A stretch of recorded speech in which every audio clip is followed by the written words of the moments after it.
परिसरात उन्हाचा तडाखा वाढल्यामुळे बालचमू वारणा नदी घाटावर पोहण्याचा मनमुराद आनंद लुटत आहेत. शिराळा तालुक्यातील चांदोली धरण परिसरामध्ये सध्या उन्हाचा तडाखा वाढला असल्यामुळे अंगाची लाही होऊ लागली आहे. रखरखत्या उन्हामध्ये दुपारच्या वेळी रस्ते ओस पडू लागले आहेत. उन्हाच्या तडाख्याने नागरिक हैराण होऊ लागले आहेत. वाढत्या उष्णतेपासून गारवा मिळवण्यासाठी वारणा नदी घाटावर बालचमू पोहण्याचा मनमुराद आनंद लुटत आहेत.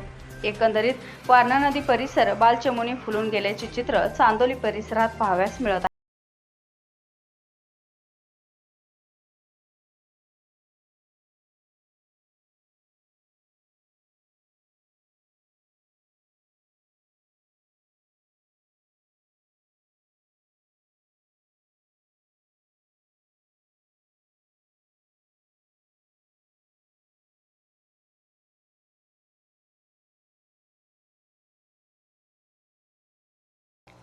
अशी माहिती STN मराठीचे शिराळा शहर विशेष प्रतिनिधी शिवाजी कुंभार यांनी दिली.